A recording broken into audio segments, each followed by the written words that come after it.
Turning to a wrap of your top stories of the day.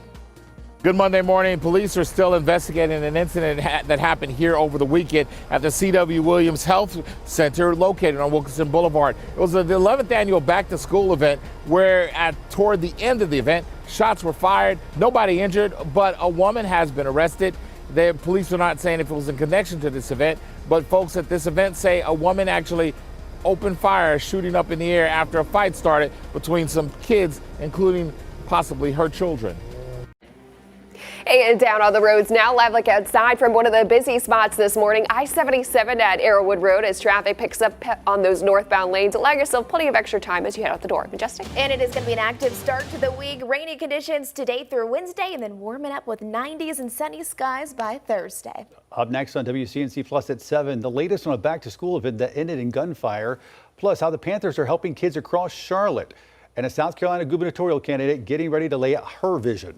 Join us on WCNC Plus starting at 7.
Streaming live right now at 7 a.m. right here on WCNC Plus. I'm Ben Thompson. And I'm Lisa Washington, taking a live look right now over uptown. Temperatures are warming up today as more kids are heading back to school this morning. And we want to wish everybody a happy first day of school for students in Stanley County, Cabarrus County, Lancaster County, along with Iredell-Statesville School District as well. Always an exciting day. It is. Meteorologist Majestic Storms tracking those rain chances, and when more summer-like temperatures are going to return. Well, yeah, it stays so dreary today. I think really these clouds that are out there right now, they're going to have a hard time tapering off. So calling for mostly cloudy skies today. There's a live camera shot. You can see a beautiful uptown still. A lot of cloud coverage, and we already have some passing scattered showers out there. Not everyone receiving them. A lot of them are staying west of I-77, but I think it's a good idea to just be mindful that scattered showers will progress even as we're heading into the afternoon for a lot of our viewing area. Tuesday and Wednesday, it's going to be very similar forecast. Temperatures gradually start to increase, but we're also going to be watching for the potential of flooding really today, tomorrow, straight into Wednesday. Very isolated though. And then by Thursday and into the weekend, finally the return of more summer-like conditions, sunny skies, upper 80s, low 90-degree temperatures. Sounds pretty good, doesn't it? Now, right now, our temperatures are mainly into the 60s and 70s, and 73 degrees in Charlotte, 63 up there in Boone, as well as Jefferson, and 72 in Gastonia. So if you do have any students who are getting ready to head off to the school bus, head off to school, I think it would be a good idea to maybe send them with an umbrella if they don't want to get wet, because while not everyone is receiving rain right now, those scattered rain showers aren't just going to be a morning time thing, but even into the afternoon we'll have that opportunity as well. And even by this afternoon, we could see some stormy weather. Temperatures, though, going to remain up into the upper 70s and low 80s, which is cooler than yesterday. Yesterday got a little warm and muggy.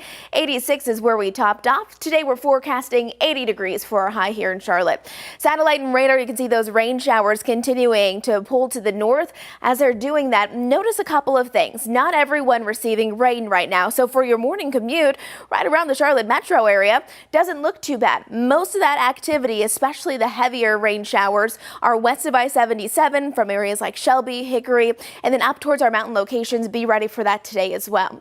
Here's a look at the next 12 hours for us. Notice cloudy skies, temperatures rising. I think we'll hit upper 70s, low 80s for our actual air temperature, but because it will be more humid today, it's going to feel like we're right around 84, 85 degrees. That heat and humidity, though, could provide fuel for those afternoon thunderstorms. So a thunderstorm or two is not out of the question this afternoon, and that's going to be the scenario for us Tuesday and Wednesday before those rain chances really start to drop. Our futurecast as we're heading into the afternoon, there we go, scattered in nature still as we're looking at the rain potential, and then those thunderstorms, that's what's going to be a little bit concerning, not because we're concerned that they could turn severe, but because there could be the potential that all of a sudden a storm develops and we get a lot of rain in a relatively short amount of time, meaning that flooding could be a problem, not just today, but even into the next few days. There's 4 o'clock this afternoon, so as those kids are coming home from school, or maybe you're driving home from work, keep an eye out for that active weather. Coming up in just a few minutes, I'll break down that full 7-day forecast. But for now, Becca, how are the roads? Are you seeing accidents out there this morning? Seeing several incidents, and those wet streets and wet roads certainly not helping. Live look outside over towards I-77 at West Boulevard just before you hit the John Belk Freeway, especially packed with traffic on those northbound lanes. But you'll also have to worry about those wet streets, especially over towards Chester County on 77. Also portions of I-40 towards Hickory as well. Keep that in mind as you head out the door early this morning. Biggest thing going on is going to be this one. A serious crash has the road blocked on northbound South Tryon Street at Choate Circle. You'll definitely want to find a workaround for this, as this is causing a stretch of delays. Best alternate route takes Steel Creek to Irwin, where you then can get back onto South Tryon Street and avoid those heavy delays. In addition, here's big picture, a little bit slow over towards Gastonia, 85 northbound, also 77 southbound over towards Huntersville. Got a couple of new issues out there, including this one. This crash on inbound South Boulevard at Archdale Drive currently has that left turn lane blocked. In addition, got a disabled vehicle on I-277. This is the Brookshire Freeway ramp to get to outbound Independence Boulevard. That is blocking one left lane of traffic, guys. Well, frustration is growing in West Charlotte this morning after a back-to-school event this weekend ended in gunfire. Thankfully, no one was hurt. WCNC Charlotte's Richard Devane is live this morning. And Richard, neighbors there say it's a sign of just how much things have changed. Yeah, that's absolutely correct, Lisa. Good morning to you. Good morning, Ben. Good Monday morning, everyone. The word frustration, as Ben said, is a key word because folks in this area say that events like this one, the one that was held right here at this community center, being held for over a decade now, it shouldn't have had to end the way it did. But unfortunately, someone decided to take a gun into what was supposed to be a peaceful back to school event. Yeah, another year of this event, but turned ugly after shots rang out, sending hundreds running in fear.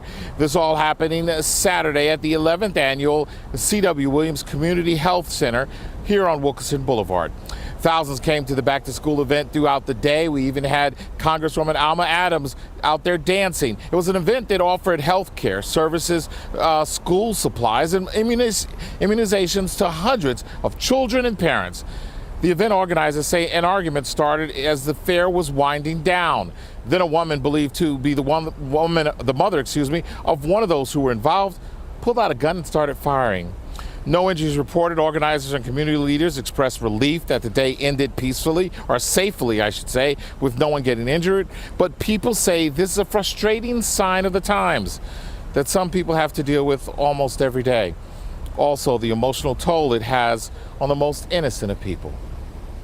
Crazy that stuff happen like that in front of kids nowadays. It's really crazy. They shouldn't have to experience that, especially at such a young age, because they're like sponges. They soak everything up. You know what I mean? So that's something that's tragic. That's something that will never leave their head. Yeah, that's something that's going to remain with a lot of folks for a long time here. Event organizers say for their part they plan to continue to have this event for the years to come. They do plan on having extra security, and they say they won't let what happened by one individual or a few individuals mar this long-time tradition right here on the west side. Guys? Thank goodness it didn't turn out any worse than it already did. Right. But do we know at this point, has anybody been arrested for shooting those shots? Yeah, now as a matter of fact, one person was arrested. It matches the time and area that this event happened in. Police aren't connecting that person to this event, but we can tell you there are a lot of security cameras around this area. So they'll be looking at that, of course, talking to witnesses, and we'll let you know when we find out if they are making that connection that a woman was arrested, if that woman that was arrested is the same woman who in fact fired the gun up into the air for warning shots, according to some event organizers say. So once we find that out, we'll let you know. But one person has been arrested, seeming to match the situation or incident that happened right here at the Williams Center. Of course, we'll continue to follow this one. All right, Richard, thanks so much for that report. A Memphis comedian is out of the hospital this morning after he says he was shot at a venue in West Charlotte. It happened on Freedom Drive right near 85 and Tuckasegee Road. This is some video our crews got at the scene. Mario Bradley, also known as Grove Hero, posted on social media saying he was in Charlotte for a tour stop when that shooting happened. We know at least one other victim had life-threatening injuries. We are still working to find out what led up to that shooting. We're learning new details this morning about a North Carolina teenager found dead in Florida days after disappearing. His 18-year-old Giovanni Pelletier was last seen on August 1st near Orlando visiting his cousins. That same day, he texted his mom for help and then was never seen again. His body was found Friday in a pond hours away. On social media, his family says they were the ones that found him. His cousins say he was acting erratically before he disappeared. The medical examiner says they need to do more testing to confirm the identity and the cause of death, but as of right now, no foul play is suspected. Charlotte Pride kicks off this Saturday, and Cats is helping you get to the festival while saving a few bucks. Riders can get a 2-day all-access pass for just $10 on the Cats app. There are also some changes for this year's event. The festival is happening Friday and Saturday in First Ward Park instead of South Tryon Street. Organizers say this new spot will allow them to feature more local businesses and artists. It is free to attend. The latest from the White House coming up in just 2 minutes right here on WCNC Plus.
7:12 right now. A devastating story out of Puerto Rico this morning where a 25-year-old New York tourist was shot and killed while in town for a Bad Bunny concert. Kevin Marius was at a nightclub with 3 friends when a fight ended in gunfire. Marius was an innocent bystander, was hit and killed. 2 other people also injured. The shooting happened in an area called La Perla. It's a neighborhood near San Juan that's known for a problem with drugs and violence. Just last year, a 24-year-old tourist from Delaware was killed there. And a couple years ago, 3 tourists were stabbed while filming inside that community. As of this morning, no one has been arrested. In Washington now, we are just days away from what could be a critical meeting between President Trump and Russian President Vladimir Putin. It is set to happen Friday in Alaska. As NBC's Alice Barr explains, another invitation could be extended to Ukraine's leader this week. Preparations are underway for high-stakes talks at the end of the week aimed at ending Russia's war on Ukraine. President Trump set to meet Friday with Russian President Vladimir Putin in Alaska, with the potential for Ukrainian President Volodymyr Zelensky to join. The only way to make peace is to sit down and talk. Vice President J.D. Vance met in England over the weekend with top Ukrainian officials and European allies, talking through Ukraine's peace proposals as Russia keeps up its punishing attacks. President Zelensky has said Ukraine will not give up its land to occupiers, something President Trump said may be necessary. There'll be some swapping of territories to the betterment of both. White House Special Envoy Keith Kellogg heads to Ukraine today to continue talks. As a senior U.S. official tells NBC News, the White House is considering inviting President Zelensky to the Alaska meeting, though Russia's leader has said Ukraine was far from meeting its conditions for face-to-face talks. Democrats pressing for a Ukrainian presence and criticizing the location. Putin is a war criminal. This is not a show of strength to allow him to fly into the United States. Republicans pushing back, while some are calling for more protections for Ukraine. Security guarantees to Ukraine to prevent Russia from doing this again. President Trump heads into the meeting having sharply shifted his tone toward more vocal criticism of President Putin and threats of added sanctions, increasingly frustrated as the Russian assault drags on. The leaders of several European nations reaffirmed they're, quote, committed to the principle that international borders must not be changed by force. As the NATO Secretary General said, any territory Ukraine may concede must not be legally recognized as part of Russia under international law. In Washington, Alice Barr, NBC News.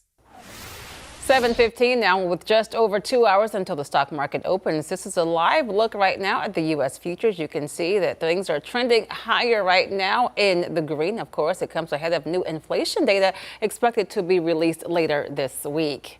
In just hours, President Trump is expected to announce plans to deploy up to 1,000 National Guard troops in Washington, D.C. It comes just a day after he posted this online, teasing that the White House will make an announcement at 10 this morning about plans to combat crime in the city. Just last week, the president threatened to take federal control of the city after a former DOJ employee was attacked during an attempted carjacking. First day of school for a lot of students out there. Coming up in just 2 minutes, we speak to one local superintendent.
We've been telling you more kids are headed back to school this morning. That includes students and teachers in Cabarrus County. Last week, I had the chance to catch up with their superintendent at a back-to-school event for teachers.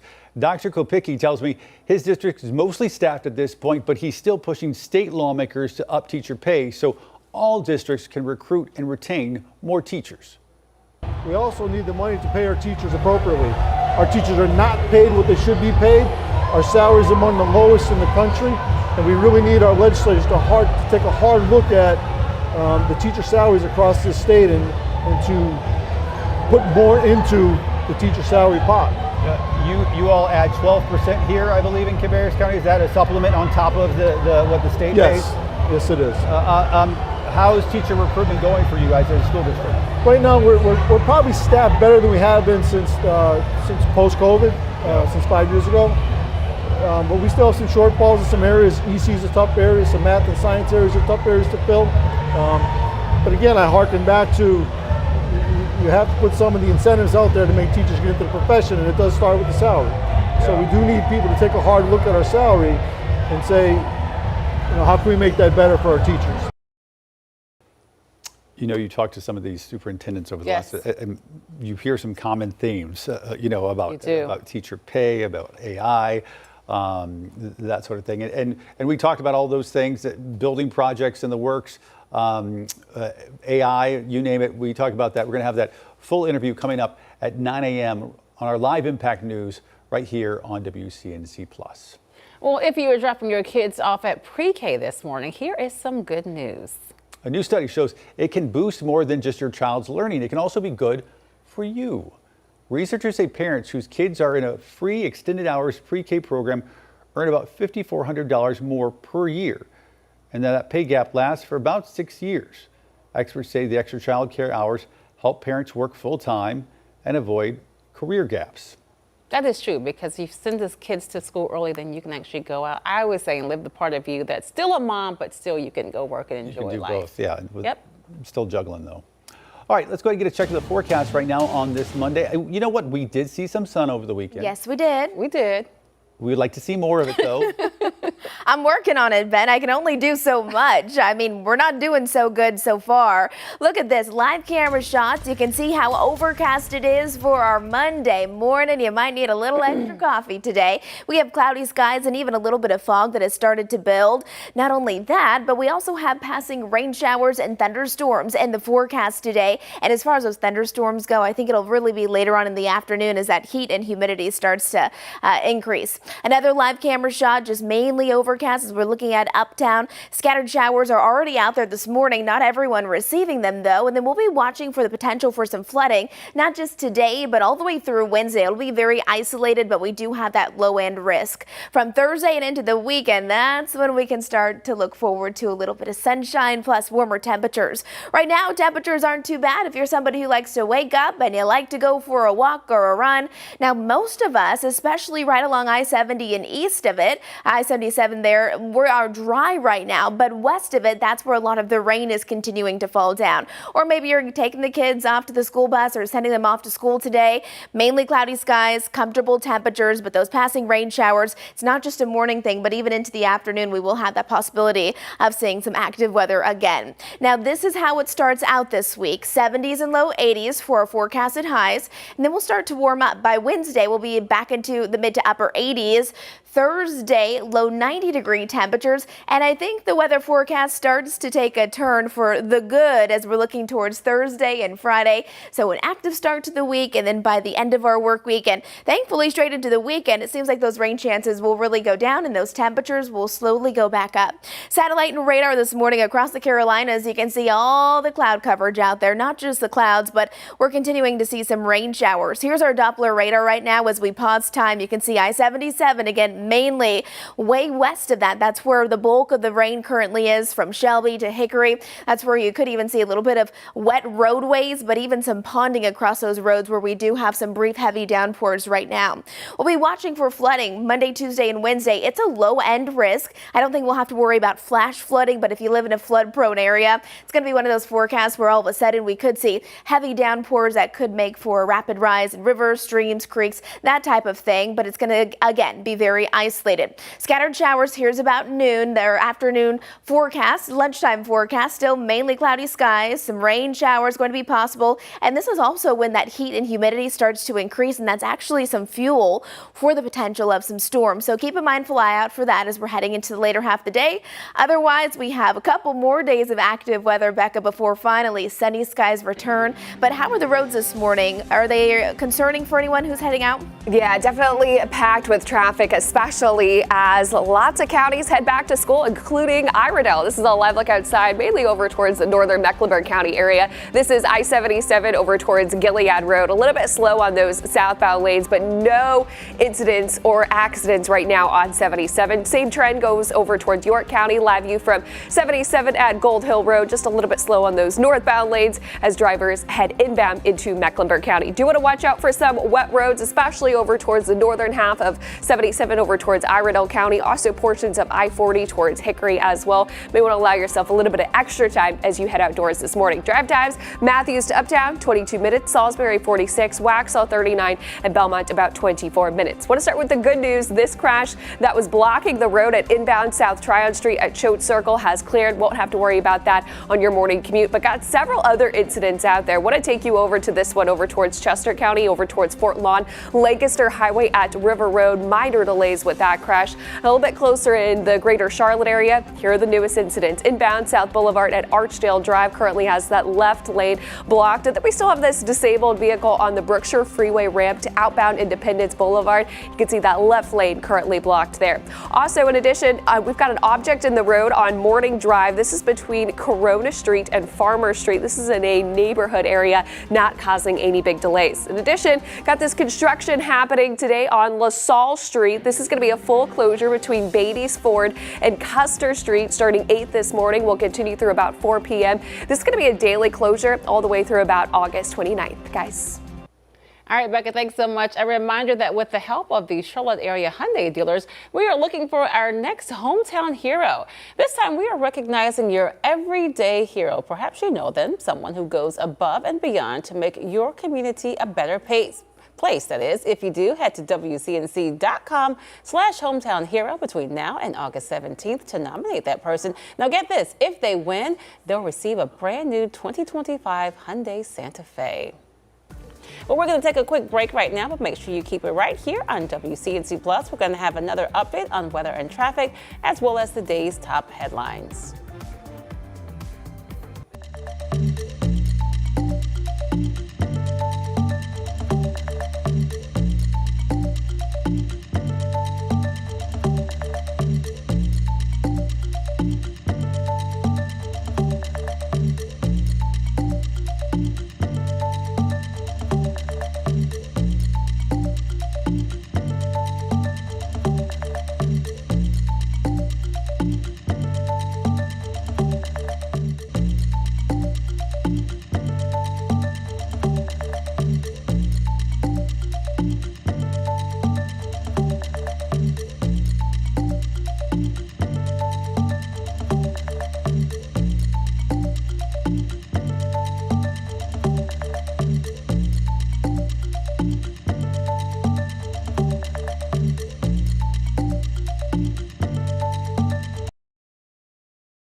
Well, good Monday morning, everyone. We are waking up to another dreary start to the day. We have overcast skies, some fog is starting to develop out there in Boone, and we also have some scattered rain showers mixed in with that drizzle and mist. So keep that in mind as you're heading out the door.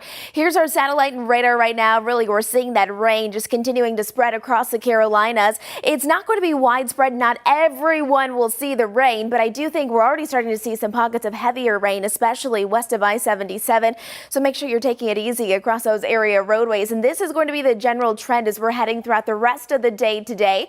Bus stop forecast as we're getting those kids up and ready for school today. Mainly cloudy skies, comfortable temperatures this morning, mainly into the low to mid 70s. Daytime highs today rising back into the upper 70s and low 80s with possible thunderstorms this afternoon. We'll keep you up to date with the very latest, so stay close to the WCNC weather team. Becca. Got some damp roads out there. Live look outside from I-77 at I-85 over towards North Charlotte. Both interstates actually moving along pretty nicely, but still got several incidents out there, including this crash that is blocking that left lane of traffic on inbound South Boulevard at Archdale Drive. In addition, still have this disabled vehicle. This is blocking that left lane of traffic on the Brookshire Freeway ramp to get onto outbound Independence Boulevard. Allow yourself several extra minutes if you're headed out there.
Thanks for joining us live on WCNC Plus at 7:30. I'm Lisa Washington. And I'm Ben Thompson. Becca Majestic joined us here at the desk as well. We'll begin with the forecast. And it doesn't seem like we can shake some of this gloomy weather. No, I'm over it. How about you I know, guys? yes. I need to see more sunshine. Yes, at least sunshine. I mean, we don't have to totally crank up the heat and humidity, but at least give us some sunshine. Yeah, it looks and feels like a Monday out there today. Yes, it does. You might need an extra cup of coffee to get you going. So let's get you going as we're looking at that weather forecast. We do have all overcast conditions out there. Not only that, but those two bottom screens, those are live camera shots. Just hard to see because we have some fog that has also developed for the higher elevations. So yeah, a dreary start to the week, but we do have some better news on the way. Another live camera look, you can see it there in Dallas, or you can hardly see it because of all of that fog developing. Here's a look at our satellite and radar again across the Carolinas. Still seeing cloudy skies and some rain showers starting to push through. It's important to note that today across our viewing area, the rain showers are going to be scattered in nature. So again, not everyone will see them, but we're also watching for brief heavy downpours for those of you who do. So one of those days where maybe one neighborhood actually receives that downpour and then another neighborhood over doesn't see a single raindrop. Continuing to see some of the heavier rain just west of I-77, especially out there towards Shelby. So just be careful as you're heading out the door. 60s and 70s. There's a look at our current temperatures on this Monday morning. 73 in Charlotte, 70 in Hickory. A little cooler for Boone, 64. So again, if you want to head outside early this morning, maybe you're walking your kid to school, it's going to be comfortable for most of us unless you're in an area where there's actually rain falling. But for most of us, it's not all that wet. Temperatures into the 70s, our dew points right around there as well. So that's indicating that it is muggy outside. There's a lot of moisture in the atmosphere, and our daytime highs today, again, going to remain below where we should be. We should be really into the upper 80s, low 90s. And today we're only topping off into the 70s and low 80s. Here's a look at the day ahead again for your Monday. Cloudy skies, and this is specifically for Charlotte. So most of our morning stays quite dry, and then as we head towards the afternoon, some more possibility for passing showers and even some thunderstorms. And by that point, those temperatures will be a little bit warmer, plus the humidity kind of adds that fuel for some of those storms to take off. And if those storms do form, we're mainly going to be concerned about the possibility of seeing some flooding, very isolated flooding, localized, meaning that it just kind of comes and forms in one local area and it doesn't really impact everyone. So we'll just be watching for that, not just today, but Tuesday and into Wednesday. It's an overall low end risk though, so we'll continue to keep you up to date if anything changes there. Rain chances, we need to be ready for them as we're heading Monday, Tuesday, and straight into Wednesday. And then by Thursday and into the weekend, they're not going to be zero, but they're going to be much more isolated. And so we'll change that rain in for some sunshine. And as those temperatures start to go up, those rain chances start to go down. We'll have a full look at that 7-day forecast coming up in just a few minutes. But Becca, how are those roads? Any accidents this morning? Got several issues out there. Live look outside over actually towards one of the good spots this morning. This is 77 at York County. A little bit packed with that normal congestion in those northbound lanes. But other than that, don't have to worry about any active incidents or crashes on 77 at the moment. Live view over towards I-85 at the Berkshire Boulevard. Actually, traffic looking good. Both those north and southbound lanes, no issues there. A little bit slow over towards Gastonia, the usual spot. That's 85 northbound. Newest crash on the board is going to be at Westinghouse Boulevard at the intersection of South Tryon Street, especially seeing those slowdowns on inbound Tryon Street. Will likely add several extra minutes. In addition, up to the north, got an object in the road being reported on Morning Drive. This is impacting Corona Street and Farmer Street. Also keep that in mind as you head out the door this morning.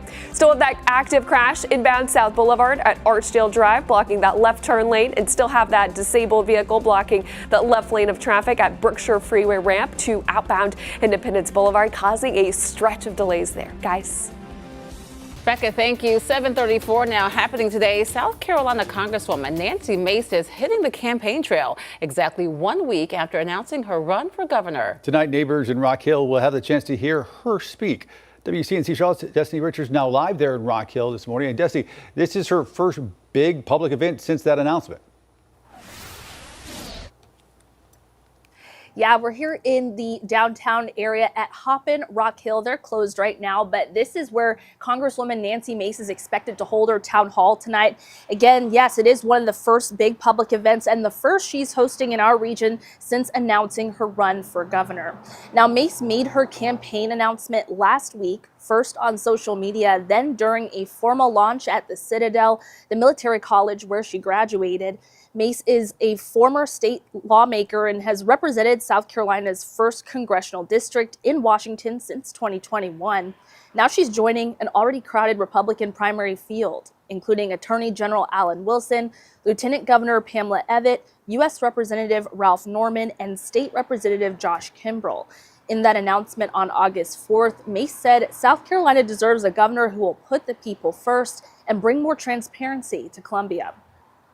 I'm running for governor because South Carolina doesn't need another empty suit. It needs a governor who will fight for you and your values. South Carolina needs a governor who will drag the truth into sunlight and flip the tables, if that's what it takes. Mace hosted a town hall in Myrtle Beach just a few days ago, and tonight at 6 p.m. she'll be here at Hoppin Rock Hill downtown. You can RSVP for that event. She'll be speaking to and hearing from potential voters here in York County. Ben, Lisa. And Destiny, we covered her announcement last week when she was in Charleston right here on WCNC Plus. Has she said what her top priorities would be if she's elected governor of South Carolina? Yeah, she did. She said that she wants to, end the state income tax, overhaul the criminal justice system. And she also supports, school vouchers, school choice, as well as vocational education, just to name a few. You can see more information about her platform, as well as more information about tonight's town hall in this story on the WCNC Charlotte News app. Also important to mention that President Trump has not come out yet and officially endorse any of the South Carolina governor candidates. All right, Destiny. And when he does, that could be a game changer. That will definitely be a game changer. All right. Destiny, thank you. Keep it right here on WCNC Plus. We're back in just 2 minutes.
7:39 right now on WCNC Plus. Thousands of local students will head to class this year with brand new supplies, thanks to a massive community effort. Classroom Central is gearing up for another school year, and their work this year is about to pay off. With help from partners like the Carolina Panthers and local companies, thousands of students and teachers will soon have some brand new supplies. WCNC Charlotte's Bria Smith is live this morning outside the Charlotte Convention Center in Uptown. Bria, how is this year's backpacks? They're going to make a huge difference. That's right, Ben and Lisa. Well, in just a few weeks, students and teachers in North Carolina will be heading back to class with supplies organizations like Classroom Central did help pack with love. 700 of our closest friends here volunteering to pack 52,455 backpacks. The annual initiative is just one of many events that Classroom Central uses to help kids. Our tagline is turning pencils into possibilities, and that's exactly what we're doing here today. Classroom Central, creating possibilities throughout 6 school districts in the Charlotte area. We have one mission, and that's to make sure that teachers and students have all the resources that they need to be successful teachers and successful learners. And so we know getting off to a great start at back to school is so important. But Classroom Central's CEO, Karen Calder, says what's important is more than just supplies. Kids need those basic tools, but they also need just trusted relationships with the people at their schools. It'll be the teachers and principals who will provide students with the things that they need for the upcoming school year. But then beyond that, it's that one pencil, that one notebook that allows the kid to create whatever possibility that it is for themselves in their lives. Community partnerships are important to make sure that Classroom Central is able to provide for students and help families. The backpack and the essentials, like to have just the notebooks and the pencils, just things that you need, the newness of it, a new backpack, it just brings you confidence. And on August 25th, the backpacks that were collected during last week's drive will be donated throughout 150 schools throughout the area. And Classroom Central is always accepting donations year-round. And you can find out more on how to donate on our WCNC Plus app. Back to you guys. All right, Bria, thanks. Well, you know, it's a good feeling. When you're going back to school, you got the new backpack, the supplies you need. You got to have the tools to start off on the right foot. All right, Bria, thank you for that. Appreciate it. Well, in less than 2 weeks, thousands of North Carolina high school students will receive college acceptance letters without ever applying. It's part of a new State College Connect program that aims to make the process easier. More than 40 colleges will automatically offer admission to seniors who have a 2.8 grade point average or higher and have completed required graduation courses. Don't forget, today is the last day to donate to our back to school supply drive. We are partnering with United Way to help students who start the school year without the supplies they need. All you have to do is scan that QR code on your screen to donate, or you can go to our website, WCNC.com/community. We'll keep it right here because we're back with more of WCNC Plus live news in just 2 minutes.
Hi, this is Larry Sprinkle. Time for a Monday trivia that takes us way over to the western part of Thailand on the border of Myanmar in the mountains there. And today's trivia is all about the smallest mammal in the world. Kind of interesting. The smallest mammal in the world is this. Now, you can't tell from that picture just how small this is. It's the bumblebee bat. That's right. The name is the bumblebee bat. And it is kind of cute, kind of cuddly, but very, very small. Length only 1.3 inches. And notice that. Weighs 7/100ths of a pound. Very tiny trivia that we have for you today. Once again, check him out. This is the bumblebee bat. And that's our Monday trivia. I'm Larry Sprinkle. All right, Larry, thanks so much. We've been talking a lot this morning about back to school, and getting kids ready for back to school includes shopping for new clothes and supplies, as well as the physical. But something else that you need to add to your checklist, getting their sleep schedule back on track. That's easier said than done. Right. WCNC Charlotte's Megan Bragg shows us the everyday impact to a good schedule. If you start trying to scoot it back now, it will be a gradual scooting back instead of a cold turkey flip back to school time, which could be really rough for that first week of school. The general rule is 3 days per every 30 minutes that you will adjust your sleep time. So if the differential between when you wake up during the summer and when you wake up for school is about 2 hours, say your kids are waking up at 9 a.m., but you really need them to wake up at 7 a.m. for school, you want to start preparing for that between sort of 12 and 14 days before school starts. Pediatric sleep specialist Dr. Shaven Hart says a good bedtime routine also starts in the morning. Get them out into the sunlight in the early morning to help their circadian rhythm adjust to a new wake time is also a good tip. She says while kids may want to veg out the last week or few weeks of summer, keeping them active helps them sleep as well. Because that helps them, not just their bodies, but also their brains, helps them time sleep for night. And when it comes to bedtime, keep things calm. At night, I think it's important to dim the lights, try to keep things calm, get kids off of screen activities as much as possible in the hour before bedtime. Another tip, avoid naps and caffeine in the afternoon because that can make it hard for kids to fall asleep. Megan Bragg, WCNC Charlotte. My kids have been up 10 o'clock, 10:30. I keep telling them you have a couple more weeks. They don't care. You got to get they're not It's interested. going to be a rude awakening. But I feel like kids actually bounce back better than kids are we do. resilient. This is true. You're right. Because I'm thinking about me having to change that. But you're right. I mean, they got to get ready for the alarm clock. What are you going to do? All right, 7:48 right now, and let's turn to some weather in the Midwest, where folks in Wisconsin and Missouri dealt with historic rainfall over the weekend, prompting water rescues and evacuations. In fact, take a look at this video. It's a geyser, basically, from a storm drain in the middle of St. Louis after floodwater overwhelmed the drainage system. In Milwaukee, so bad the Wisconsin State Fair had to cancel its final day. This video shows fairgoers, their vehicles partially underwater. And then this guy right there opens his truck door and all that water just comes pouring out. And video from a bridge above the Milwaukee River shows debris and rushing water moving towards the downtown. Some areas of the city recorded nearly 15 inches of rain in just 24 hours. We pulled dozens of people out of cars and off of cars trapped in the middle of floodwaters. This floodwater, it may look like it's not moving real much right here, but that can really have a strong current. Flood alerts from Kansas to Wisconsin will remain in effect into today with more rain to come.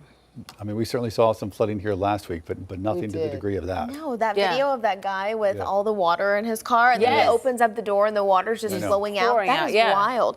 I live over by the Little Sugar Creek, so it was completely flooded over last week when we had a lot of the flooding. And I would always walk under this bridge just to get to the other side. Okay. And it's been completely shut down because it's still, the water's still not down. Still.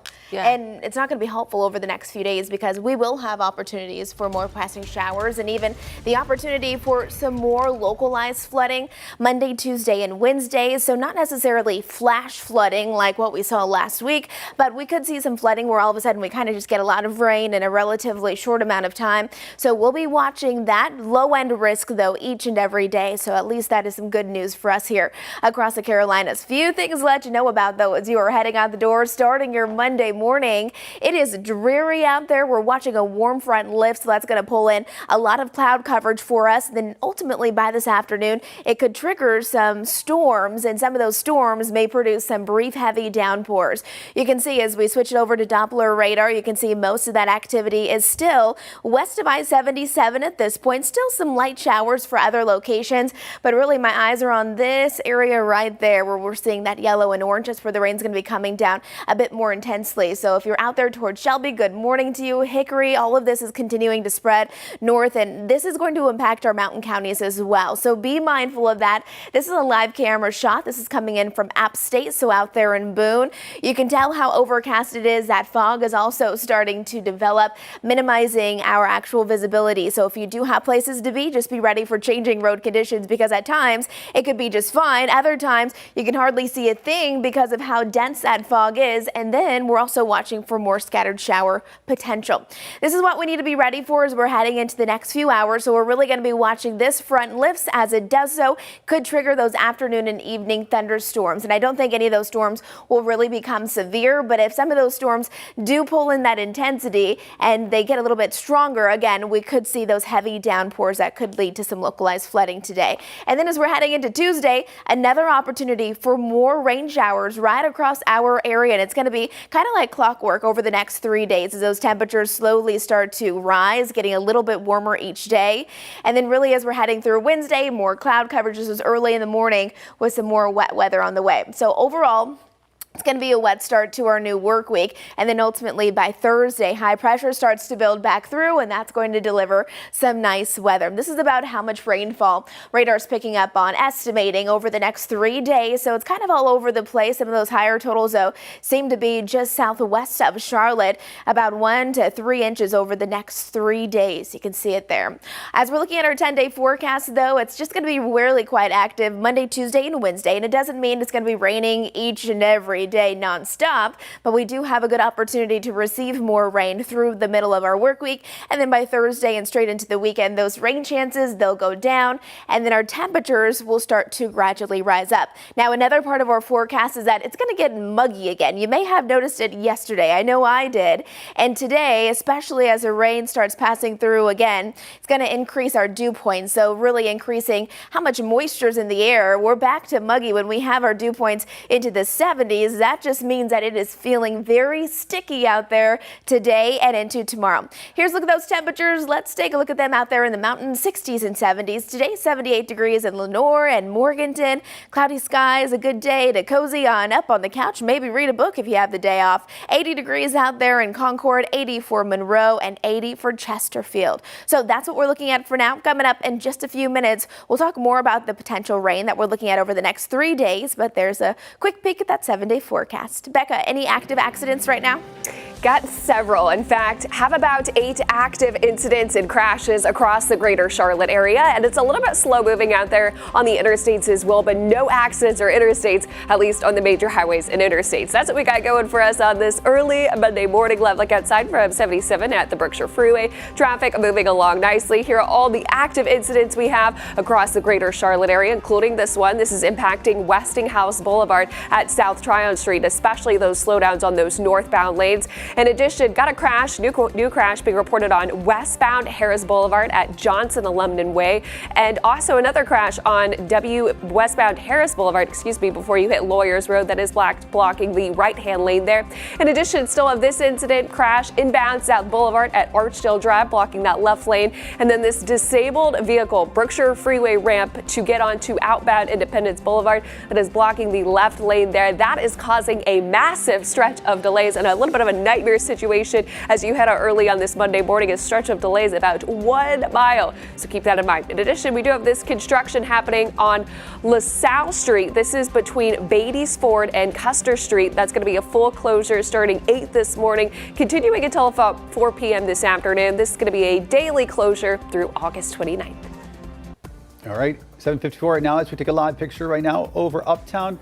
A pretty city, even when there's a bunch of clouds out there. Either way, it looks great. Keep it right here on WCNC Plus. More news, weather, and traffic coming your way.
Well, good Monday morning, everyone. Boy, we're off to another dreary start to the day, whether you're heading off to work or getting those kids off to school today. Overcast skies, we even have some fog that has started to develop. Temperatures right now mainly into the 60s and 70s. We will be watching for scattered rain showers throughout the day. Scattered meaning not everyone will see them today, but we could see pockets of heavy rain that could lead to some flooding. Not just today, but that is going to be the trend all the way through Wednesday. Here's our satellite and radar right now across the Carolinas. We have very cloudy conditions for our Monday morning. Unfortunately, Doppler radar still showing mainly all of that rain staying mainly west of I-77. That's where we're even seeing pockets of heavy rain out towards Shelby and Hickory. So make sure you're taking it easy across those area roadways. Otherwise, a little bit of mist and drizzle out there as well. There's a live camera shot coming straight in from Boone. You can tell it is dreary, and some of those area roadways are actually a bit wet out there, and that's where visibility may be reduced.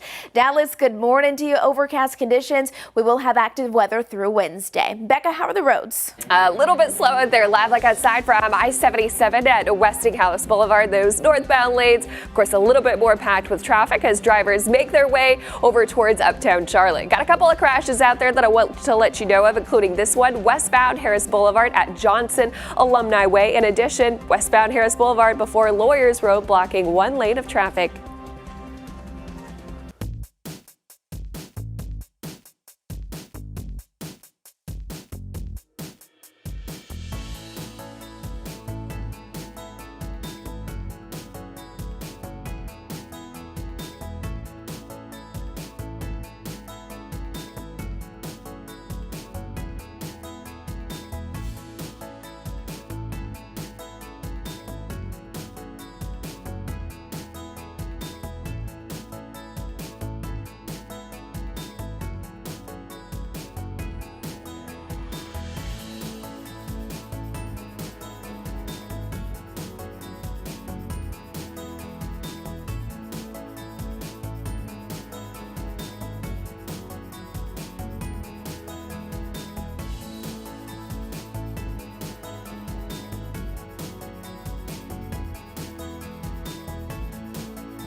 Streaming live right now at 8 a.m. right here on WCNC Plus. I'm Ben Thompson. And I'm Lisa Washington, taking a live look right now over uptown. Our temperatures are warming up as more kids head back to school on this Monday morning. And we want to wish them a happy first day of school. That's students in Stanley, Cabarrus, Lancaster counties, along with Iredell Statesville School District as well. Always exciting, the first day back at class. Majestic joins us right now, tracking that first day class forecast. Well, it's not going to be perfect as far as what the weather forecast goes, but we're going to get those kids ready for the school day. The next few days, it's just going to be a good idea to keep the umbrella handy because we will have opportunities for those passing showers on again, off again, Monday through Wednesday. Here's a live camera look, a whole lot of cloud coverage out there. You can see it from Monroe, Dallas, from Lake Norman out towards Anson County. It's even hard to see at times because we have not only those low-hanging clouds, but we also have some fog that has started to develop.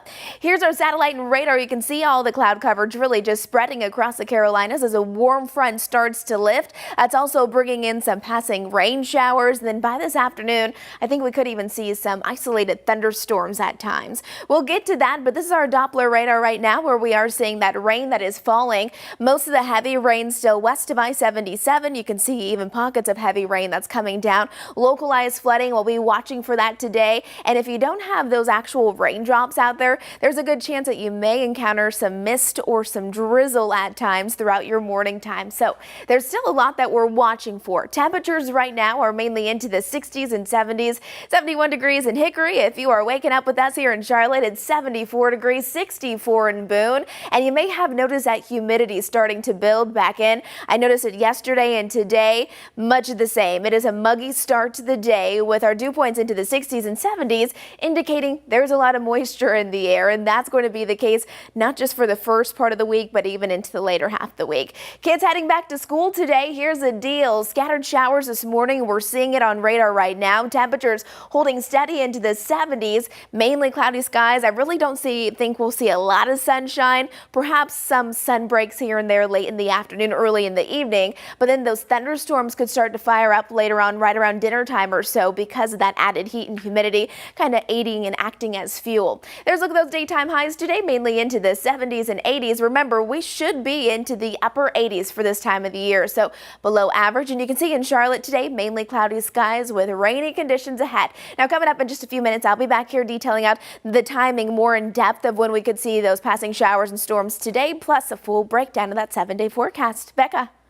And taking you out on the roads now, this is a live look outside from I-77 over towards York County. Looking good, really no issues in terms of accidents or incidents on the major interstates. So drive times, while they're still a little bit slow, don't have to worry about that. Matthews to Uptown will take about 25 minutes, Salisbury 49, Waxhaw 39, and Belmont about 24 minutes. Here's big picture, lots of red, especially 77 northbound coming from York, inbound into Mecklenburg County. And here are all the active incidents we have across the greater Charlotte area, starting with this one. This is really slowing things down on South Tryon Street, heading northbound at the intersection of Westinghouse Boulevard. In addition, this disabled vehicle causing an extension of delays. Berkshire Freeway ramp to outbound Independence Boulevard, blocking one lane of traffic, and those backups extending over a mile. That will add several extra minutes to that morning commute. Also do have some wet roads out there, especially alongside I-40 up towards Hickory and over towards Chester County on 77. So also keep that in mind as you step outdoors.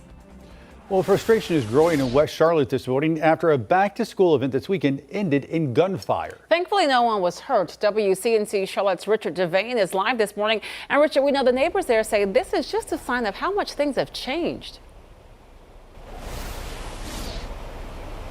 Yeah, that's absolutely correct, Lisa. Good morning to you. Good morning, Ben. Good Monday morning to everyone. Folks in the community frustrated is the word they're saying about the incident that happened here at the C.W. Williams Health Center. They say because it was just another case of a few bad apples spoiling what was a positive event that's been going on for years here. Now, it was supposed to be another year of a peaceful back to school event, but it turned ugly. This after several shots rang out, sending hundreds of folks running in fear. This all happening at the annual event at the C.W. Williams Community Health Center right here on Wilkinson Boulevard. Thousands had come out to the back-to-school community health fair. It was an event that offered health care services, school supplies, and immunizations to hundreds of children and their parents. Now, the event organizers say an argument started as the fair was winding down. Then a woman who was believed to be the mother of one of those involved pulled out a gun and fired multiple shots into the air. Now, there were no injuries reported. Organizers and community leaders expressed relief that the day ended safely. CMPD was quickly on the scene, but people say this is a frustrating sign of the times, saying that some people have to deal with this thing every day and the emotional toll it'll ultimately have on the most innocent of us.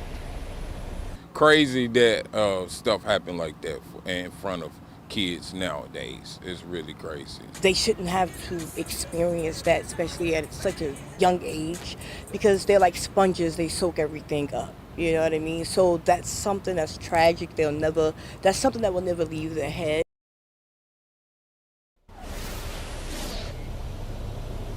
Yeah, that is something that will remain with those youngsters a long time, just hearing those shots and having to run. We're not showing that video as of now, but we can tell you that the organizer says that this will not stop this event or this center from moving forward with its positive efforts for the community. They say they already are planning next year's back-to-school event. Of course, they'll have security and more of it. We're right here in West Charlotte. Richard Devane, send it back to you. And Richard, where do we stand now as far as any arrests in this case?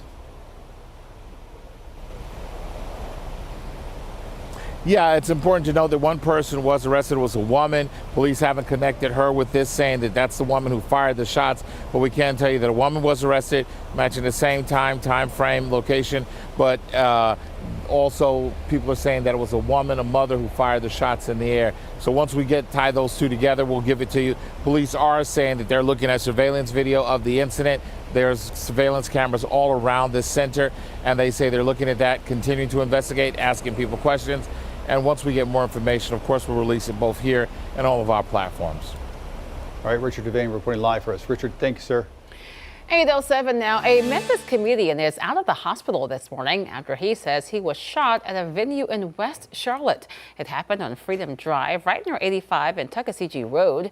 This is video our crews got at that scene. Mario Bradley, also known as Grove Hero, posted on social media saying he was in Charlotte for a tour stop when that shooting happened. We know at least one other victim had life-threatening injuries.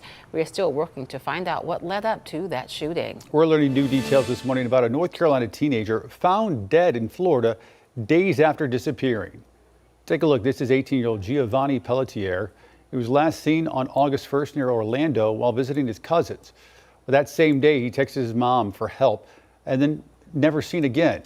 His body found Friday in a pond hours away. On social media, his family says they were the ones who found him. His cousin says he was acting erratically just before he disappeared. The medical examiner says they need to do more testing to confirm the identity and cause of death, but as of right now, no foul play is suspected. Charlotte Pride kicks off this Saturday, and Cats is helping you get to the festival while saving a few bucks. Riders can get a 2-day all-access pass for just $10 on the Cats app. There are also some changes for this year's event. The festival is happening Friday and Saturday in First Ward Park instead of South Tryon Street. Organizers say this new spot will allow them to feature more local businesses and artists. It is free to attend. All right, keep it right here on WCNC Plus. We're back with more news, weather, and traffic right after this.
With just over an hour until the stock market opens, this is a live look right now at the U.S. futures, and you can see they are actually trending higher, all in the green as of right now. Now, this comes ahead of new inflation data that's expected to be released later this week. One story is making a big splash this morning in Los Angeles after a massive water main break over the weekend. It happened while neighbors were already dealing with a days-long water outage. Reporter Tracy Long spoke to people directly impacted by all of it. Surveillance footage captured a ruptured water main exploding into a family's yard in Granada Hills on Saturday. So powerful, it even knocked out the camera. Look at this damage. Vartan and Lucy Nazarian came home to find this huge mess in their yard, caused by water that barreled through from this water main break at the intersection of Cessnan and Balboa Boulevards, sending water gushing down the street along with tree branches and debris. I've never seen something like that. You know, I've seen it in movies, but not something that I was, experiencing in my house, in my backyard. So it was a scary moment for us. The Nazarians shocked by the water's force that took down their heaters, lights, large planters, barbecue, and part of their fencing. Fortunately, we're not here, and especially our grandkids, they always come swim outside. So if they were here, they're small, they were not going to survive this for sure. According to LADWP, there was a temporary connection at this location that experienced a pressure spike, causing the connection to separate. This connection was meant to be dewatered tonight, and this break was unexpected. LADWP says this will not set them back too much. However, it will cause an extreme loss of pressure because crews have turned off the main to assess the damage. This break comes as LADWP works to repair a broken valve at a pump station that was damaged on Tuesday, causing a water outage for 9,200 households in Granada Hills and Porter Ranch.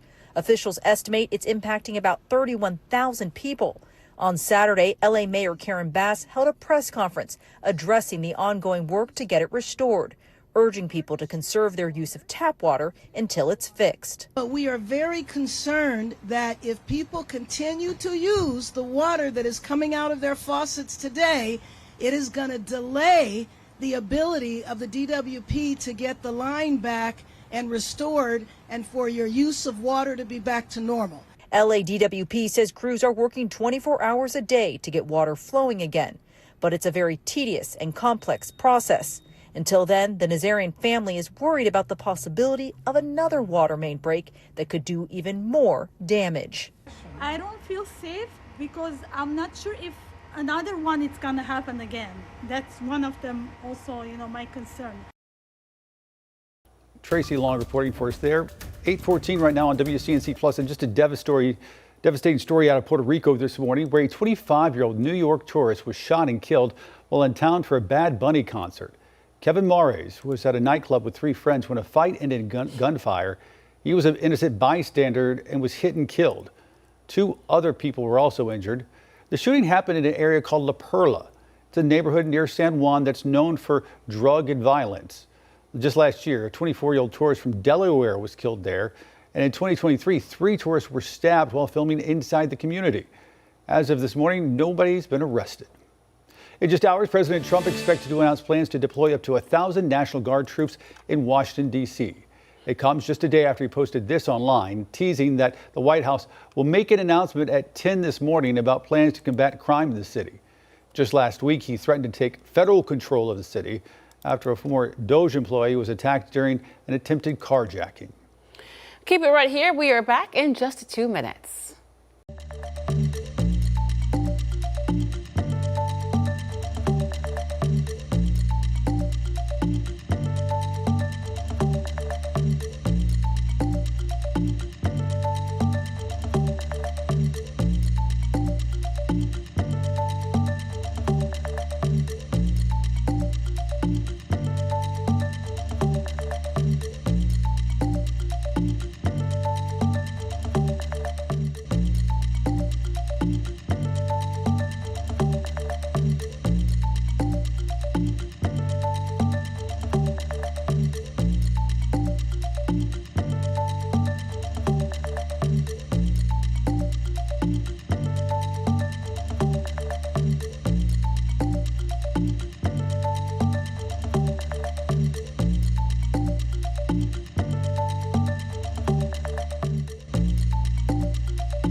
7:17 now. More kids are headed back to school this morning. That includes students and teachers in Cabarrus County. Yeah, happy first day of classes for all of them. Last week, I caught up with their superintendent at a back-to-school event for teachers.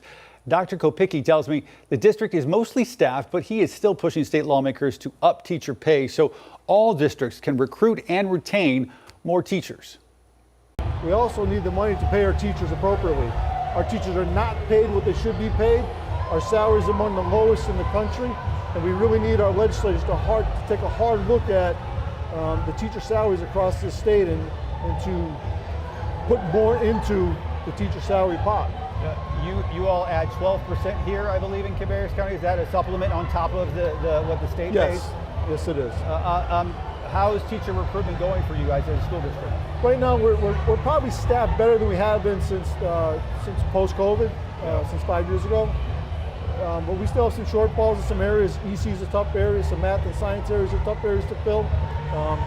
But again, I harken back to you have to put some of the incentives out there to make teachers get into the profession, and it does start with the salary. So we do need people to take a hard look at our salary and say, how can we make that better for our teachers? And maybe we talked about teacher pay there, but we also talked about AI in schools, building projects. So many, school districts are dealing with old infrastructure, but growing student population, and that's a tough thing for a lot of school districts as well. You can watch my full interview with the doctor coming up during our live Impact news stream right here on WCNC Plus, starting at 9 a.m. And that's the impact of this area growing. I mean, the region is just expanding, that so many of those districts are having to think about building new schools, repairing the older schools. So. And when you talk to a few of these superintendents, as you know, because you have as well, you start to see some common through lines that they're all sort of dealing with the same sorts of things for sure at the same time. All right, well, some new data shows that more than 8 in 10 kids between the ages of 10 and 12 have a smartphone. But experts say it's not social media or screen time that parents should worry about. It's information overload. Kids looking up schoolwork often have to dig through ads, distractions, and unrelated content, and it doubles the time they spend online. Too much of this noise can keep the kids glued to their screens and make it harder to focus or learn. So Reagan, if you're listening, this is why, sweetheart, you don't have a phone. That's right, listen to mom. How old do you think she'll be? Does she have an age? I'd like her to be 16, but I will say it is getting harder because so many of her friends, and you hear them, but everybody else has peer pressure. And I'm like, but I'm not everybody else's mom. I'm your mom. But it's very tough. It is. I don't want her to have it. I still think she is too young. I know where she is at all times, but it's tough. Do they have like iPads that they're on They a lot? do have tablets, yes, and she has a smart watch, but she still wants the phone. That phone. Yeah. So, anywho. All right. How about the forecast? I was looking outside and it is so gloomy. It's a Monday, right? It just kind of makes your Monday a little harder than it needs to be, in my opinion. I mean, here's a live camera look all around. We have so many clouds out there, and those clouds are going to hold on for a while. Not only that, but our overall daytime highs are still below where we should be, and we're still watching for scattered showers and spotty downpours in the forecast today. Out there in Dallas, you can see all the clouds there, and even some fog that has developed that's reducing down visibility for some of us. I'm not seeing any dense fog, any big watch spots, but just be mindful of that. Taking a look at the next 10 days. Now, here's how the week plays out. The first 3 days will be a little cooler, at least cooler than where we should be for this time of the year. 80s, though, we'll take it. Not too bad. But with that will come more clouds and several opportunities for scattered showers and those afternoon thunderstorms, and that does include today. By Thursday, 91 degrees, Friday, 90 degrees. So as those temperatures go up, our rain chances will eventually go down. One thing you'll also notice as we're heading into the new week is that it is going to be quite muggy. I noticed it yesterday. You'll notice it again. Our dew points are in the 70s, meaning that there's a lot of moisture in the air. And with that, we have a lot to work with when it comes to how much rain showers we could see over the next few days. And you can see those opportunities will be the highest through Wednesday, and then they start to drop by Thursday. Now, it's not just rain. With those brief heavy downpours that'll likely be spotty in nature, we could even see some flooding, low end risk. So at least we have that going for us. But if you live in a flood prone area, you may see some flooding today, Tuesday and Wednesday. But with this front that's pushing up, it'll activate some thunderstorms into the afternoon hours, and that's when we're we're going to have to watch for the localized flooding across really the Carolinas as a whole. Here's a look at our Doppler radar. You can still see right along I-77, not seeing a lot of shower or storm activity. Really, the rain is still west of it. That's where we're even seeing a little bit of heavier rain between Shelby and Hickory right now. And in addition to that, other places, if you're not actually getting those raindrops, you may be experiencing a little bit of mist or drizzle. Just like this is out there in Boone, App State, looking mighty dreary. Up high here in Dallas, one of our another live camera shots there. Pretty cool live shot, but definitely far from sunny. You can see what we're looking at as far as the next few days, how much rain we're actually going to receive. This takes us through Wednesday. So you can see some of the higher totals mainly being south of Charlotte, but I think most of us will get rain, if not today, tomorrow, and then some lingering rain as we're heading into our Wednesday. So a wet start to our new work week. We're looking at mainly cloudy skies, overnight lows dropping down into the 60s and 70s, and then I think really by Thursday and into Friday, that's when we'll get some more sunshine returning and back to near normal temperatures. Remember, our average high is 89 degrees today. Today I'm only forecasting 80, and then we could even see those above average temperatures return by this weekend. Becca.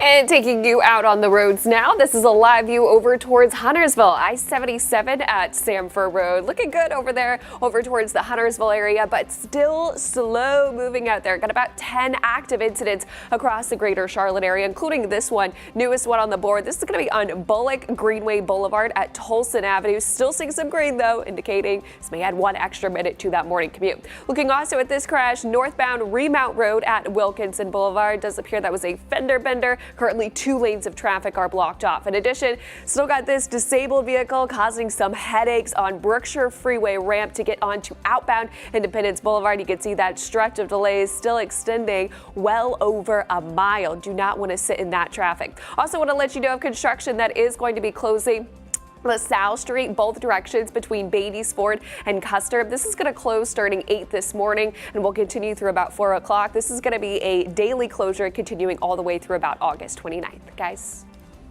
All right, Becca, thanks so much. 8:24. We are going to take a quick break, but make sure you keep it right here on WCNC Plus. We'll have another update on weather and traffic, as well as the day's top headlines at 8:30.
Well, good Monday morning, everyone. We're off to another dreary start to the day. All those clouds really taking over, and we're also watching for scattered rain showers and spotty downpours as we're heading throughout the morning time, but especially this afternoon when we could even see a few isolated thunderstorms. Here's our satellite and radar across the Carolinas. Cloudy conditions as a warm front continues to lift north. That's also spreading some showers. Now, not everyone will receive the rain today. Right now, most of the rain is still west of I-77. 77. We even have some heavier pockets of rain, so just be mindful of that if you're heading out the door and hitting those area roadways. Right now, our temperatures, though, they're pretty comfortable if you're heading out for your morning time walk. Most of us are just overcast, but it is dry for a lot of us across the Charlotte metro area.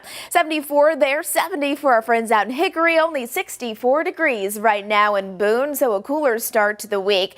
Mainly cloudy skies even throughout the afternoon and the evening, but watch for a few of those thunderstorms that could bring heavy downpours and could lead to some localized flooding. Here's a live camera shot. This is coming in from Boone, where you can see those roads look a little bit wet, and we're also monitoring some drizzle and even mist for your Monday morning. Becca, how are the roads? Anything going on? Yeah, the roads are certainly damp and wet out there, so just allow yourself a little bit of extra time as you head out the door this morning. Live look outside from I-77 at the John Belk Freeway, looking good there, but especially seeing those wet streets and even a little bit of ponding out of the roadway over towards Burke County on I-40, also portions of Cleveland County as well. Here's big picture. Got lots of incidents out there in the greater Charlotte area, so again, allow yourself extra time as you head out.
Happy Monday, everybody. Streaming live right now at 8:30 right here on WCNC Plus. I'm Ben Thompson. And I'm Lisa Washington. Happening right now, this is a live look at Cape Canaveral in Florida, where you can see SpaceX is getting ready to launch one of its Falcon 9 rockets. Now, you may remember, we've been talking about this for quite some time. In fact, this is the 5th day in a row they're going to attempt this launch. However, there are no humans on board this time. The rocket will carry a batch of 24 satellites. At last check, there was a 75% chance of a go for launch this morning. We, of course, will keep an eye on this and bring that launch to you live if indeed it does happen, if the 5th time is the charm. Yeah. Meteorologist Majestic Storm tracking rain chances for us once again, and when those summer-like temperatures will return. Yeah, it looked a lot better out there in Florida this morning, that's for sure. We are seeing nothing but a whole lot of cloud coverage out there and already seeing some scattered rain showers. That's going to be the name of the game for our Monday forecast, plus temperatures really only rising into the upper 70s and low 80s. We'll be watching for the potential of some flooding, not just today, but all the way through Wednesday, especially in those flood-prone areas. And then by Thursday, I think really the weather forecast starts to change a little bit more summer-like with sunny skies, and then finally the return of some upper 80s and low 90-degree temperatures. Right now it's pretty comfortable. It's 73 in Concord, 72 in Lincolnton, Hickory checking in at 70 degrees. Daytime highs today again mainly into the 70s and 80s. We can see it here. Tomorrow will start to warm up. However, still watching for another round of passing showers and thunderstorms. Very similar for Wednesday, but by Thursday, low 90-degree temperatures will move back in and those rain chances will start to go down. So just in time for the weekend. I know it's only Monday, but if you're already starting to make those weekend plans, you can see it's actually not looking too bad. Upper 80s, low 90s, and again, just a small chance for a stray shower or thunderstorm. It's going to get more muggy this week. You'll notice that. Maybe you already noticed it yesterday. Our humidity is going to be very noticeable as our dew points are back into the 70s, indicating that yes, it feels sticky out there, but also indicating that there's a lot of moisture in the air. Tropical moisture continues to spread north, and as it does so, we'll start to see that rain just kind of lift into our area, just like what we're seeing this morning. Rain chances will be the highest over the next 3 days through Wednesday, and then we'll finish out our work week with some sunny skies returning, low rain chances, but it will get a little warmer. Now, our rain chances are going to be high over the next 3 days, but we're going to be watching for those spotty downpours that could lead to some localized flooding. We have a low-end risk for it each and every day, but just because it's a low-end risk doesn't mean that we shouldn't rule it out. So we will really be watching for that. Live camera look, not the most beautiful Monday we've ever seen, that's for sure. A whole lot of cloud coverage, but I know there's some of you love this kind of weather. So if that's you, well, there you go. You got 3 more days of it. Here's a look at our satellite and radar. You can still see all those showers and thunderstorms continuing to lift to the north. Now for us, we just have some rain out there, especially west of I-77. You can see it as we switch it over to Doppler radar and seeing even some heavy pockets of rain wherever we see that yellow popping up. So across the Charlotte metro area, if you're heading out the door, not seeing any major concerns, but the rain is going to be the heaviest off to the west of us. We'll have a full breakdown of that 7-day forecast. Everything else you need to know throughout the rest of the week coming up. But Becca, what's most important as people are heading out the door that they need to know about? Yeah, absolutely. Live look outside first over towards Cabarrus County, I-85 over towards Concord Mills. Looking good if you're headed from Cabarrus County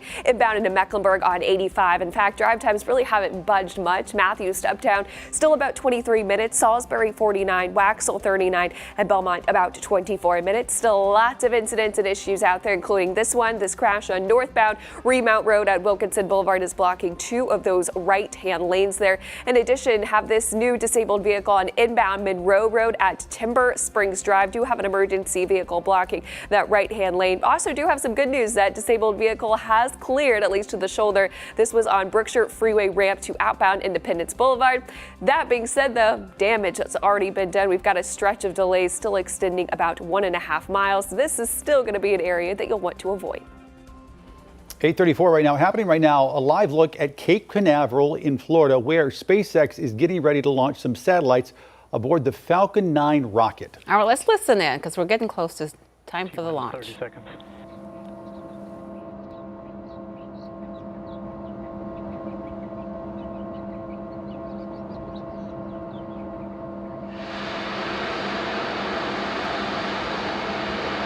T-minus 15 seconds. T-minus 10, 9, 8, 7, 6, 5, 4, 3, 2, 1, 0. Engines full power and liftoff. Go Piper, go Falcon.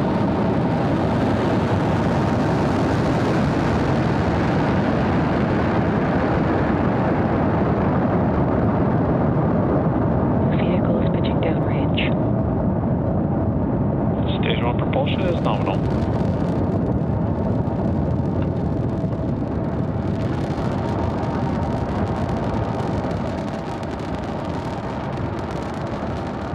At T plus 30 seconds and counting, Falcon 9 has successfully lifted off from Space Launch Complex 40 at Cape Canaveral Space Force Station. In just a few seconds, we'll throttle the engines down in preparation for max Q, a period of maximum aerodynamic pressure. This is a critical moment during flight because the combined stresses caused by Falcon 9 accelerating through the atmosphere and the ambient static pressure are at their greatest. Supersonic. To help go from vertical to horizontal, the first stage performs a pitch kick just after liftoff, about 10 seconds into flight, which is a maneuver known as a gravity turn. There you heard max Q. The engines gimbal a small amount, and that slowly turns the first stage from going straight up to going horizontal with the help of gravity, and eventually we will be roughly horizontal to Earth as we achieve orbit. Impact chill has started. The rocket typically needs to go 17,500 miles per hour horizontally in order to avoid being pulled back down to Earth and get into orbit. You can keep an eye on the first stage telemetry at the bottom of your screen. Now we have several events coming up in quick succession, and we should hear all of them called out by Mission Control, starting with main engine cutoff, or MECO, then second stage separation, and SES-1, and fairing separation. MECO is where we shut off all 9 M1D engines on the first stage. Stage separation is where the first and second stages of Falcon 9 separate from one another. And second engine start 1, or SES-1, is when we light the MVAC engine on the second stage for the first time. Main engine cutoff. Stage separation confirmed.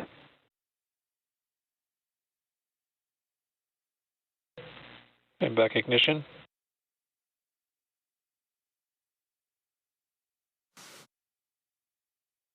And there you heard and maybe even saw those events happen back to back, which again were MECO, stage separation, and SES-1. Next up will be fairing separation.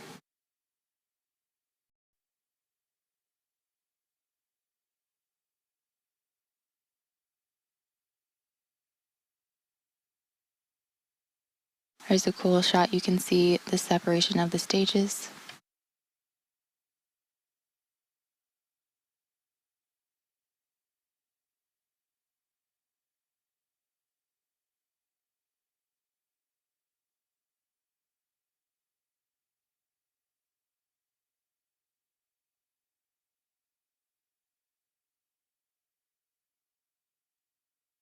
Fairing separation confirmed. And there you heard the fairings have separated. As we mentioned earlier, we will be attempting to retrieve these fairing halves again once they fall back to Earth. They will be taken back to shore by our ocean recovery vessel, Doug. It's about almost 4 minutes into our mission today. At about T+6 minutes, you should see on your screen the first stage entry burn. To start entry burn, we will relight 3 M1D engines, starting with the center engine known as E9, followed shortly after by E1 and E5 engines, which is similar to pumping the brakes to slow down the vehicle as it passes back into Earth's atmosphere. We will need to slow down to reduce re-entry forces, which then helps us recover and reuse the first stage.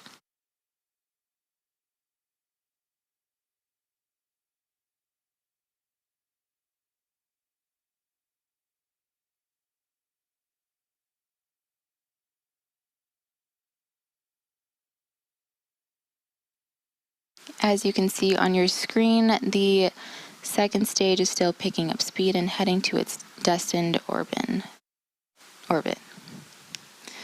We are still over a minute away from the beginning of the entry burn, and you can check out the telemetry at the bottom of your screen and see that the second stage is picking up speed.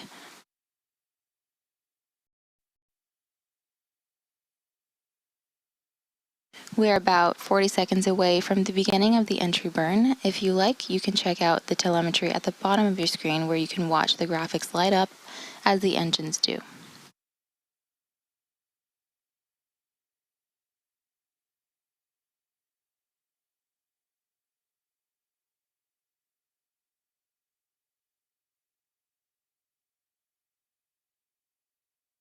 Both vehicles are on a nominal trajectory.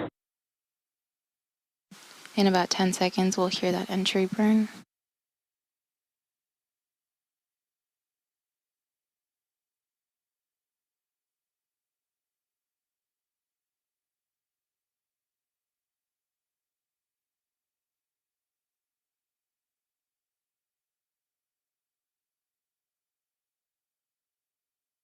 Stage 1 FTS has saved.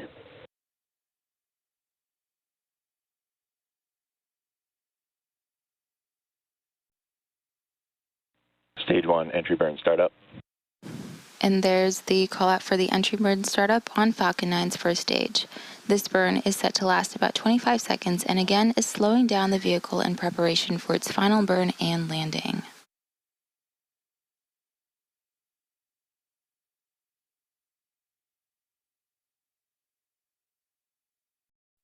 Stage 1 entry burn shutdown. There's a call out for entry burn Both shutdown. vehicles remain on a nominal trajectory. The completion of Falcon 9's first stage entry burn. Coming up next will be the first stage landing burn, which will start a little over a minute from now.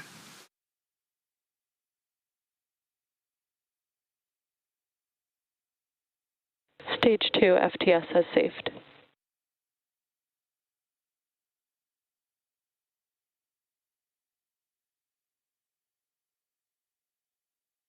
In about 15 seconds, we'll have the start of the landing burn of the first stage. The landing burn is the final burn of Falcon 9 booster used to reduce the remaining speed of the vehicle for a gentle and precise landing on our drone ship, a short fall of gravitas. Stage 1 entry transonet.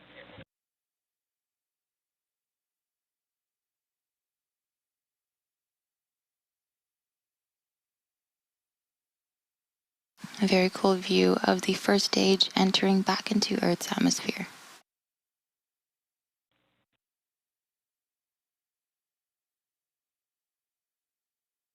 Stage 1 landing burn. Stage 2 is in terminal guidance.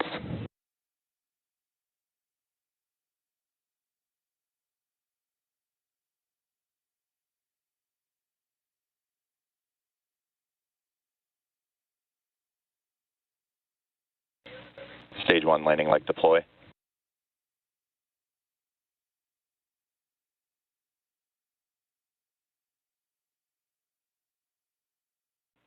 Stage 1 landing confirmed. And there you saw and I heard tell the you call out what, for a for successful decades in landing this of our country, the Falcon 9 takeoff was the most exciting thing that would happen. Whoever thought that we would be looking at the landing? The booster coming back as being one of the more interesting parts of this. Just fascinating. After 5 attempts, the SpaceX Falcon 9 rocket finally makes a successful launch. And again, it was carrying 24 satellites. So again, successful after 5 days, and it was delayed because of the weather, of course, and you see some blue skies there. So thankfully that was able to finally happen. That's right. All right, other news today happening today. South Carolina Congresswoman Nancy Mace is hitting the campaign trail exactly 1 week after announcing her run for governor. Tonight, neighbors in Rock Hill will have the chance to hear her speak. WCNC Charlotte's Destiny Richards now live in Rock Hill this morning. And Destiny, this is really her first big event since announcing her run. Yeah, we're here in downtown Rock Hill. This is where Congresswoman Nancy Mace is expected to be tonight. It's one of her biggest events since announcing her run for South Carolina governor, and the first event she's having in this region since that announcement. Now, Mace made her campaign announcement last week, first on social media, then during a formal launch at the Citadel, the military college where she graduated. Mace is a former state lawmaker and has represented South Carolina's 1st congressional district in Washington since 2021. Now she's joining an already crowded Republican primary field, including Attorney General Alan Wilson, Lieutenant Governor Pamela Evette, U.S. Representative Ralph Norman, and State Representative Josh Kimbrell. In that announcement she made on August 4th, Mace said, South Carolina deserves a governor who will put the people first and bring more transparency to Columbia. I'm running for governor because South Carolina doesn't need another empty suit. It needs a governor who will fight for you and your values. South Carolina needs a governor who will drag the truth into sunlight and flip the tables if that's what it takes. Mace was just in Myrtle Beach for a town hall just a couple of days ago, and tonight at 6 p.m. she'll be here at Hoppin' Rock Hill, a brewery right here on Southern Street. This is where she will speak with and hear from potential York County voters. Ben, Lisa. Destiny, has she said what her top priorities would be if she's elected? Yeah, some of the items on her platform are to end the state income tax, and also overhaul the criminal justice system. She supports expanding school choice and vocational education. So that's just a couple of things on our platform. We, of course, have more information on our WCNC Charlotte News app, both about our platform and this event that's happening tonight. And also, we do know that President Trump has not formally endorsed Mace or any of the South Carolina governor candidates yet. So something to watch for. because that will certainly make a difference when and if he does. Because it's a crowded field just on the Republican side. Yes. So if he makes an endorsement, that would likely be a game changer. All right, Destiny, thank you for that. Appreciate it. 8:47 right now. Thousands of local students are going to head back to class this year with brand new supplies, thanks to a massive community effort. Classroom Central is gearing up for another school year, and their work this year is about to pay off. With help from partners like the Carolina Panthers and local companies, thousands of students and teachers will soon have brand new supplies. WCNC Charlotte's Bria Smith is live outside the Charlotte Convention Center in Uptown. So, Bria, how will this year's backpacks make a big difference? Yes, Lisa. Well, in just a few weeks, students and teachers in North Carolina will be heading back to class with supplies organizations like Classroom Central has helped pack with love. 700 of our closest friends here volunteering to pack 52,455 backpacks. The annual initiative is just one of many events that Classroom Central uses to help kids. Our tagline is turning pencils into possibilities, and that's exactly what we're doing here today. Classroom Central creating possibilities throughout 6 school districts in the Charlotte area. We have one mission, and that's to make sure that teachers and students have all the resources that they need to be successful teachers and successful learners. And so we know getting off to a great start at back to school is so important. But Classroom Central's CEO Karen Calder says what's important is more than just supplies. Kids need those basic tools, but they also need just trusted relationships with the people at their schools. It'll be the teachers and principals who will provide students with the things that they need for the upcoming school year. But then beyond that, it's that one pencil, that one notebook that allows the kid to create whatever possibility that it is for themselves in their lives. Community partnerships are important to make sure that Classroom Central is able to provide for students and help families. The backpack and the essentials, like to have just the notebooks and the pencils, just things that you need, the newness of it, a new backpack, it just brings you confidence. Now, on August 25th, the backpacks that were collected at last week's drive will be distributed among 150 schools throughout the area, and Classroom Central is always looking for donations. To find out more on how, visit our WCNC Plus app. For now, reporting live in Charlotte, Bria Smith, WCNC Charlotte. Back to you guys. Over the years, we've done great work with them, and Yes. they're just a great organization that does just amazing work in the community, and we're glad to see they're doing it again. All right, Bria, thank you. We appreciate it. It really makes a huge difference when the kids have the supplies that they need. Of course, don't forget today is the last day to donate to our back to school supply drive. We are partnering with United Way to help students who start the school year without those supplies that they need. Now, to help, you can scan that QR code right there on your screen to donate, or you can go to our website, wcnc.com/community. Ever wonder why that song from high school still just hits you right in the feels? Well, new research says the music you loved as a teen can really leave a lifelong mark. That's right. Those years are packed with big emotions and lots of change. So the songs from that time get locked to your strongest memories. And here's the fun part. Just hearing them again can bring all those feelings rushing back. So maybe this morning you crank up that old playlist in your car. Your kids might roll their eyes. Mine most certainly would. But you'll be on a trip down memory lane. You guys remember the songs you liked in your teen years? I liked Mariah Carey so much, and I think it's because when I was little, it's some of my first childhood memories. I remember my dad putting in one of those tapes in his old car and like pop it in. Yes. And it was Mariah Carey, and I was like a little girl, and then I just loved Mariah Carey growing up. I think that totally tracks with you. Does it? Doesn't it? Yeah, I can see that. Do you still like her? Yeah, I love her. I just actually saw her in concert like a year ago for her Christmas. Yes, yes. It was the coolest thing ever. My mom loves Mariah Carey, and I surprised her. I'm like, I have a surprise for you, and she had no idea what we were doing. I love that. Took her to Mariah Carey. Now, was she just as good live as on radio? She was actually really good because everyone's like, oh, she's not that good in person. I'm Yes. like, let me be the judge. I'll still love her even if she doesn't sound that good in person. She was great, and even her kids were on stage with her, and it was so fun. And mostly I loved her outfits. How about that? Oh, I'm You had a sure. far better response than the rest of us. You really did. That was a great story. we get in right there. That was good. Exactly. All right, how about the forecast? Okay, we're going to weather now. Yes.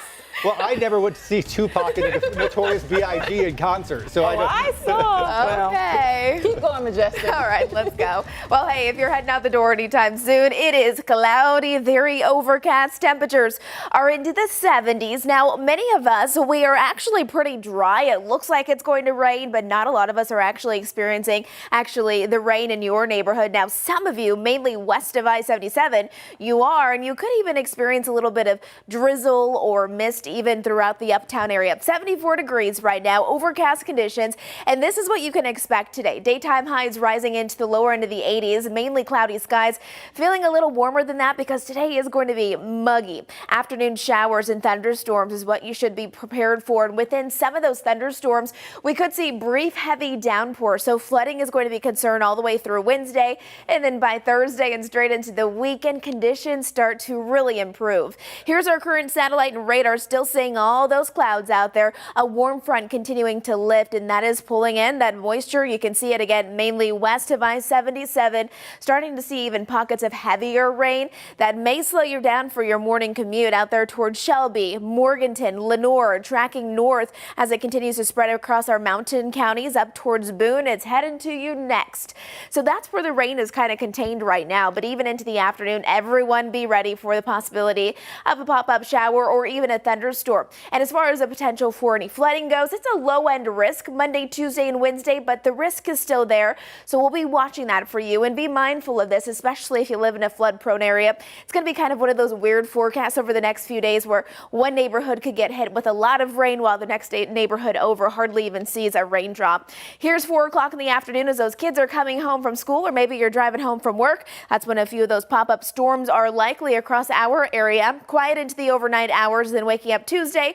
Another overcast start to the day with those afternoon showers and thunderstorms. Again, I'm going to show you my 7-day forecast coming up here shortly, but Becca, what's going on with the roads? Roads are beginning to calm down out there, of course, as rush hour traffic comes to an end. Live like outside from I-77 at Hondo Avenue. You can see a couple of cars still moving out there, but no issues right now as you step outdoors. Now, I do have a couple of problem spots out there. I want to get to some of the latest crashes, including those drive times right now. Matthews to Uptown will take about 27 minutes and Salisbury about 46. So here's big picture. Want to start off with some of the newest incidents. Still have this one in Westinghouse Boulevard at South Tryon Street, but a little further up to the north. Do have an object in the road on Morning Drive between Corona Street and Farmer Street, causing just minor delays. A little bit further down to the south, another crash being reported on Bullock Greenway Boulevard. This is at Tullison Avenue. Just minor delays there.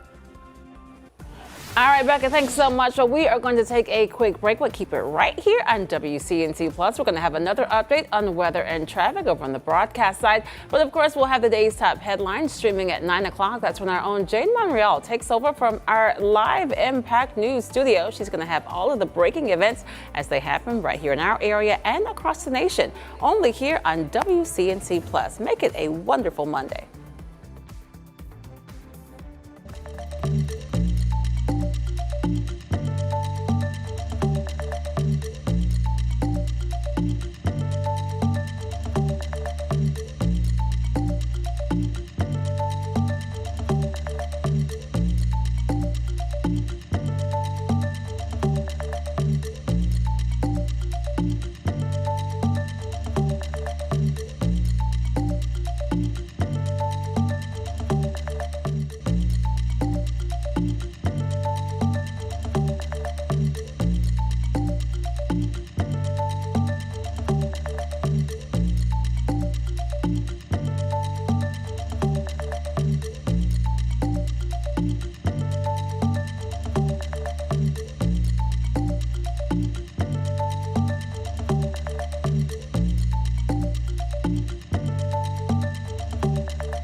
Well, good morning, everyone. We are starting out the new work week with more rainy conditions and cloudy skies. Temperatures right now are at 75 degrees in Charlotte, 70 out there in Hickory. You can see our satellite and radar right now. Most of the rain still west of I-77, and you can see where those pockets of heavy rain currently are, just north of Shelby out there towards Hickory, Lenoir, Taylorsville, heading northwest up towards Boone and up towards our mountain locations. So a dreary start to the week. High temperatures today topping off at 80 degrees. Watching for some afternoon thunderstorms that could produce spotty downpours. We'll be monitoring to see if we do have any localized flooding, not just today, but through Wednesday, and then sunny skies to wrap up the work week. Becca.